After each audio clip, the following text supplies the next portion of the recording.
or just speak to us for 5 minutes. Thank you very much for having me, and good morning over there, and thank you for taking into account care and responsibilities late at night here.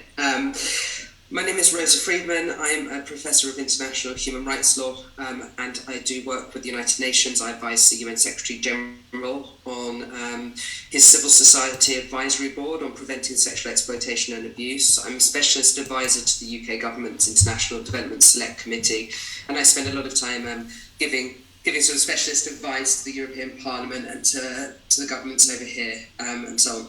So I do appreciate you giving people this much time and taking on board lots of different comments within your system.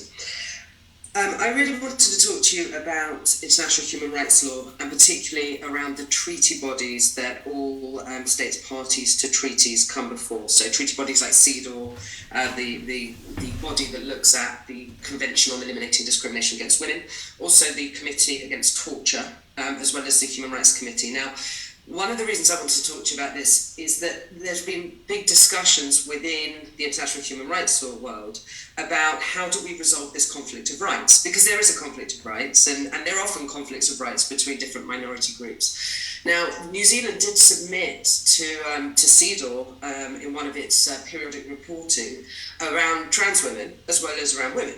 And they also submit around sexuality, because quite often sexuality is read into sex within the Universal Declaration of Human Rights. But it's something that the Committee Against Torture and CEDAW and other UN bodies have been grappling with. And one of the key issues around self-ID is around data and data collection, particularly data collection, say, on abuse, data collection on healthcare needs, data collection on a range of factors. And without robust data, reporting into these committees on human rights abuses is going to be very difficult. And I recognise that the Commissioner, Professor Paul Hunt, who I know personally from when he was at Essex, the Human Rights Commissioner is advising you on these human rights issues, but it's not going to be him that has to stand up. It's going to be your foreign minister or whoever you send over to CEDAW and defend to these human rights committees why you don't have the data that's needed to report back in on dealing with the treaty obligations. So that was the first thing that I wanted to raise with you, and I think it's something that we've discussed at length over here. And when I've talked about the census in the Scottish Parliament, it was something that I raised with the MPs over there, that the need for data goes far beyond individual things around, planning for prisons or planning for healthcare, but also has this big impact internationally, particularly for countries that are leaders on human rights abuses, because what then happens is other countries say, well, if New Zealand's not complying, why do we have to comply? And it is particularly important for those countries like New Zealand that leads on international human rights law. The second thing I wanted to talk to you about is a little bit around human rights themselves. So I hear misconceptions a lot of the time around something called the right of self-determination, which is the right of peoples to self-determine, the right to overthrow colonialism, the right to have access to your permanent resources, not have them taken away by colonial powers. There's no right of an individual to self-determine. It's a right of a people to determine who governs over them, and you'll know a lot about this in terms of rights of self-determination in New Zealand, Canada, Australia, Sweden, and human rights cases around can you have successionism within these countries. But there is no right of a person to self-determine their gender or their sex. Okay, it's a sort of misconception around a particular human right that was created for groups of people only to exercise as part of a group, not around an individual. There isn't a right to self-identify in international human rights law. There's lots of very crucial rights for all trans individuals, and I listened with interest and some horror to a previous submission where they were saying that many trans individuals in New Zealand don't know that they have the right to not be discriminated against, because to me that's appalling, right? No one should be discriminated against on the basis of their characteristics, full stop. But there isn't a right of self-identification. And so I wanted to clarify that. And then the last thing I wanted to clarify, because again, I hear these misconceptions a lot, is around the Yogyakarta Principles.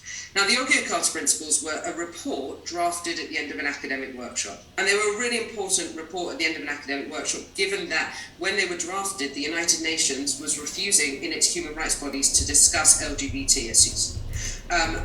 That changed in 2010 when the UN Human Rights Council had its first panel on sexual orientation and gender identity minorities. And the reason that Yogyakarta hasn't been taken forward is because the UN started addressing these issues within the UN. It didn't need the outside pressure from NGOs and from academia anymore. But those principles are no more or no less binding than an academic article or a workshop report written by anyone. They get cited occasionally. They might get cited in the same way that some of my academic work gets cited by courts as a source of law that people might turn to, but they're not binding. They were made by a small group of people, self-selecting people, like all of us academics do when we create a workshop. And some of the people involved have actually turned around, in recent years and said they no longer agree with those principles. So they're not even unanimous. And again, the reason I say this is that if New Zealand sort of takes this forward and says Yogyakarta principles are binding upon us, as opposed to international human rights conventions that you're already party to, then my fear is, and it's the same fear that I had over here when I spoke in Westminster, when I spoke in Scotland.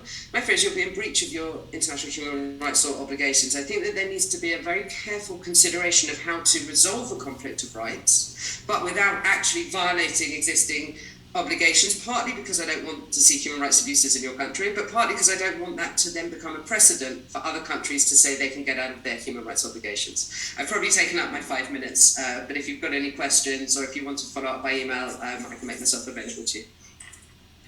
Thanks, Rosa. We have gone over time, and I seem to have lost my other committee members from here to see if they've got questions up, but thank you. Look, if we do have questions from you, we may well follow up with some questions. So thank you for joining us from the UK. And just for those watching along, the committee is going to take just a short 5-minute break, and we'll be back at 10:30 for the rest of the submitters. So thank you very much. That was key. That was very important.